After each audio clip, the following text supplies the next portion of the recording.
My mother looked me straight in the eye and said it like she was reading off a grocery list.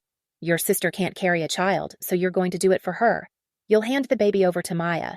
She'll collect the $450,000, and you'll go back to your small, forgettable life. You're just the vessel, Amelia. She didn't hesitate. She didn't soften her tone. She didn't even blink when she slid the legal paperwork across the glass table. I was 6 months pregnant, my belly round and obvious, and she looked at it with zero warmth and 100% calculation. This wasn't a request. This wasn't even a negotiation. She was ordering me to sign away my unborn daughter so my sister could unlock my grandfather's inheritance. Before I tell you what I did next, before I tell you what happens when your own mother tries to cash in your child, drop a comment and tell me where you're listening from and what time it is right now. I want to know how far this story really goes. The word no barely made it out of my mouth before the mood in the sunroom snapped. Karen didn't argue. She didn't try to reason with me. Her face twisted into something ugly and raw. This wasn't the anger of a disappointed parent. This was the rage of someone who thought a debt was being denied. She lunged at me. "It belongs to her," she screamed, slamming her hand into my shoulders. "You selfish little mistake. It belongs to Maya." The shove was hard enough to knock me off balance. My heel caught the edge of the rug, and suddenly the glass table wasn't there anymore. There was only empty air and the wooden steps that led down into the garden. Gravity took over. In that split second, my brain didn't panic. It shifted gears. I'm an emergency room nurse. Panic is a luxury I don't get. As I fell, I didn't reach out to stop myself. I tucked my chin. I curled inward. I wrapped my arms tight around my stomach and turned my body into a shield for the life growing inside me. I hit the steps hard, shoulder first, then hip, then the sickening crack of ribs slamming into the edge of the last stair. I landed in the grass with all the air ripped out of my lungs, staring up at the sunroom deck above me. My mother stood there at the top, looking down. She wasn't shocked. She wasn't running to help. She was waiting, watching, checking to see if the problem had been solved. My training kicked in before the pain did. Airway clear, breathing shallow but present. Sharp pain along the left side of my chest, probably fractured ribs. I checked my abdomen. Soft. No immediate cramping. Then the only check that mattered. I held my breath until my lungs burned. Then I felt it. A flutter. A small, angry kick against my palm. Fetal movement. She was alive. I didn't scream. I didn't cry out for help. I knew better. Crying would only prove I was weak, and weak people don't survive families like mine. This wasn't an accident. It was calculated. A clean attempt to remove an obstacle so the favored asset could move forward. I dragged myself up, ignoring the fire tearing through my ribs. I didn't go back inside the house. I walked straight to my car, climbed in, and locked the doors.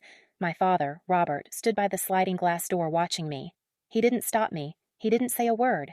He just observed, like a man watching a deal fall apart, but still hoping it could be salvaged later. I didn't drive to the nearest hospital. Too many of my mother's friends sat on that board. Too many of my sister's connections worked administration. Instead, I drove 40 minutes into the city to my own trauma center, the one place where I controlled the story. As the adrenaline faded and the pain settled deep into my bones, the truth hit me hard. For 29 years, I treated my relationship with my mother like a chronic illness, something to manage, tolerate, and survive. I thought if I stayed quiet enough, successful enough, useful enough, things would improve. But that day changed the diagnosis. My mother wasn't just difficult. She wasn't just cold. She was a narcissist of the worst kind. To Karen, children weren't people. We were assets.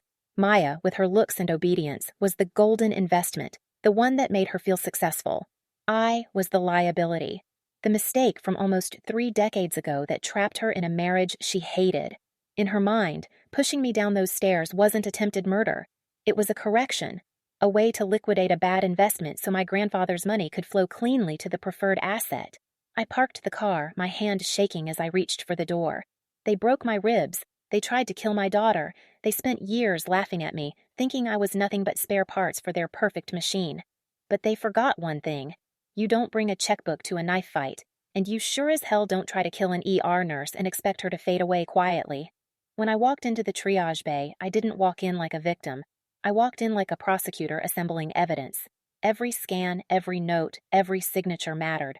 My discharge papers weren't instructions. They were proof. Bruised ribs, soft tissue damage, and a fetal heartbeat so strong it sounded like a drum solo in the still exam room. When I stepped out into the cool night air, I hugged the folder of medical records to my chest. That wasn't paperwork. That was ammunition. My phone had been buzzing against my leg for 2 straight hours, like an angry insect that wouldn't die. I finally checked it once I was safely in my car. 17 missed calls, 32 text messages, almost all of them from my father, Robert. Amelia, pick up. Your mother is hysterical. She didn't mean to push you. You tripped. We can cover the hospital bills. Just come back to the house. We need to settle this tonight. Don't make a scene. Think about the family. I stared at the glowing screen and felt something inside me go cold and calm. This was the playbook, the gaslighting. The rewrite, happening before the facts even had time to settle. He wasn't worried about my ribs. He wasn't worried about his unborn granddaughter. He was worried about the story. He was worried that if I spoke up, the bank would learn about his debts, or the neighbors would find out his wife was violent. He was offering to pay my medical bills with the same money they were trying to steal from my child. My thumb hovered over the block button. It would have been easy. Drive home to my husband, Justin. Lock the doors. Cut them off forever. But silence wouldn't protect me. Silence would only buy them time, to regroup, to spin the narrative, to come after me for custody later. If I wanted out, I couldn't just disappear. I had to finish it. I thought about my patients in the ER. The loud ones usually got restrained or sedated. But the ones who survived the worst things, they went quiet. They conserved energy. So I chose to become a gray rock. It's a technique for dealing with narcissists. You don't argue. You don't defend. You don't explain. You make yourself dull, unreadable, impossible to feed on. No emotion, no reaction. You let them project whatever they want onto your silence until they feel safe, until they get sloppy. I didn't answer the accusations. I didn't send pictures of my bruises. I didn't tell him he was lying. I typed one message, short, careful. It had to sound like surrender. It had to sound like the broken daughter they expected. I'm scared. I don't want to fight anymore. I'm willing to talk about the waiver. I paused. The typing bubbles appeared instantly. They were watching, waiting, hungry. Then I added the condition, the hook, but not at the house. I can't go back there.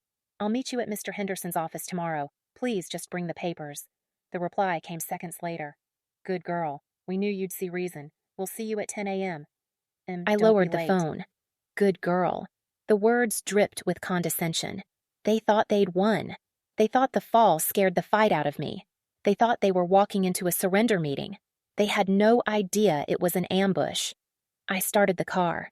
Pain flared along my ribs as I turned the wheel, sharp and hot, a reminder of why this mattered. I wasn't going home to hide. I was going home to sharpen the knife. The conference room at Henderson and Associates was built to intimidate, floor-to-ceiling windows overlooking the Chicago skyline, a mahogany table long enough to land a plane on. Air conditioning set so cold it felt less like comfort and more like preservation. Perfect. A sterile field for removal. I arrived 40 minutes early. I needed time to get into character. In the spotless restroom, I studied myself in the mirror. The bruises on my ribs were real, deep purple, ugly, spreading. But my face looked too strong, too defiant. That wouldn't do. I opened my makeup bag. I didn't hide the damage. I highlighted it. I deepened the shadows under my eyes. I added a faint yellow tint to the fading bruise on my jaw.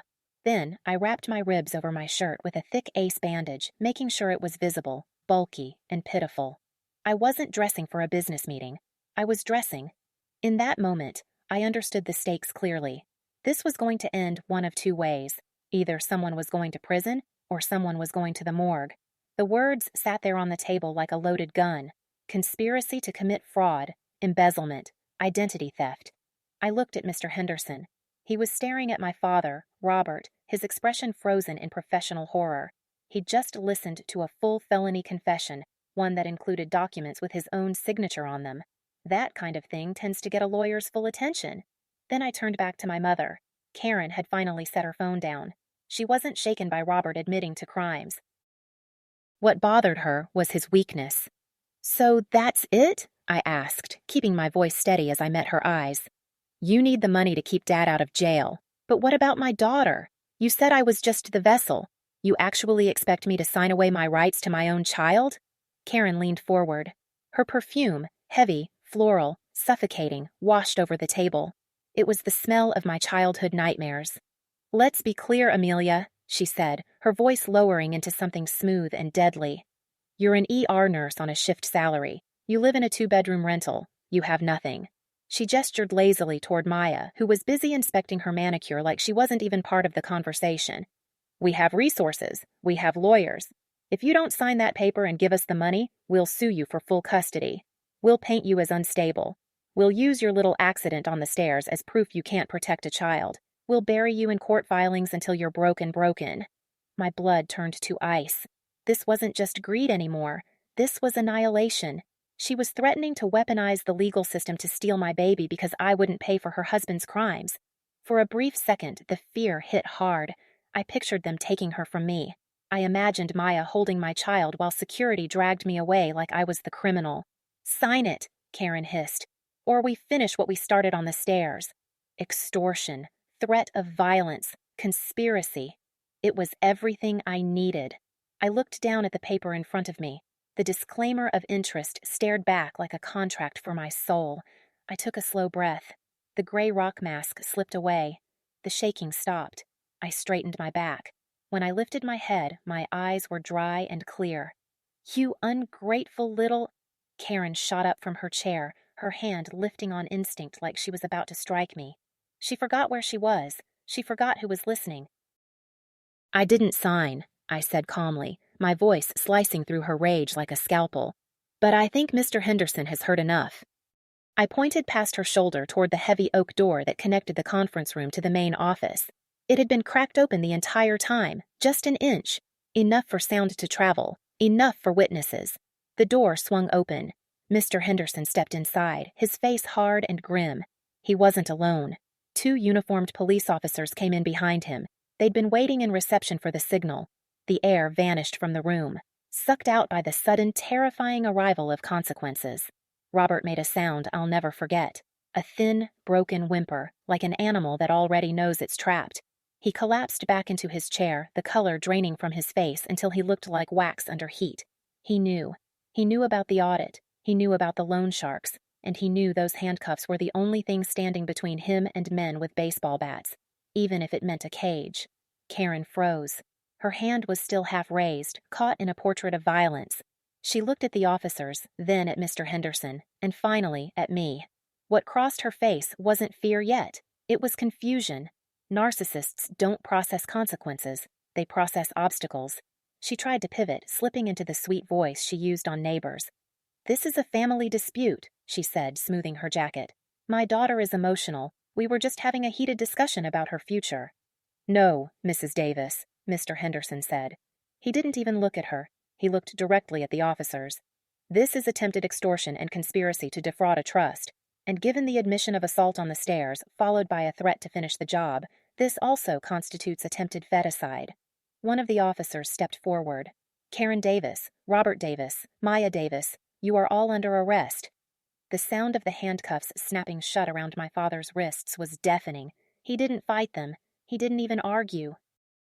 Robert just collapsed, sobbing into himself, mumbling about interest rates and grace periods like any of it still mattered. Karen, on the other hand, exploded. She screamed at me, called me insane, swore I'd staged my injuries, said I'd planned everything. But the real betrayal didn't come from her. It came from Maya. She suddenly stepped backward, away from our parents, her eyes flicking between the officers and me. The shock drained from her face, replaced by calculation.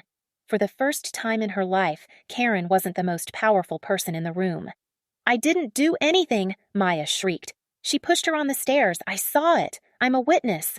Karen froze.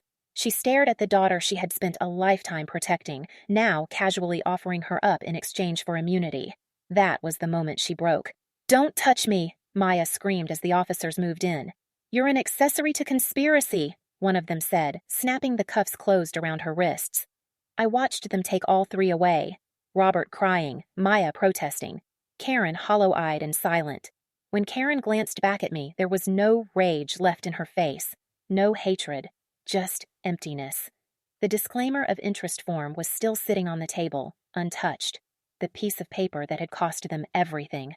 Mr. Henderson told me to go home. Justin met me in the hallway and wrapped me in his arms. "They're in custody," I whispered. We wiped off the fake bruising, unwrapped the bandages, ordered takeout, and tried to remember how to breathe. At exactly 7:15 p.m., red and blue lights flooded our living room. A bullhorn called out my name. Police surrounded the house. They said a relative had called 911, claiming I planned to harm myself and my unborn child. I knew immediately. Karen. She'd triggered a contingency plan when she couldn't text an all clear. Even from jail, she was still trying to destroy me. I stepped outside with my hands raised and stayed calm. I showed them my phone. No messages. I handed them Mr. Henderson's card. The sergeant called him. 30 seconds later, everything shifted. They stood down. "I'm sorry," the sergeant said. "We'll be adding this to her file." The lights disappeared. The fallout was ruthless. Robert pleaded guilty. Karen faced extortion charges and false reporting. Maya was disinherited. They lost their properties, their status, and any access to me. 6 months later, I folded baby clothes in a quiet nursery. The trust fund was sealed. My phone number changed. The locks changed. Even my name changed. My daughter kicked. "You'll only ever be loved," I whispered to her. Peace was the most expensive thing I'd ever owned, and it was worth every cent. If you've ever cut off family to save yourself, type peace in the comments.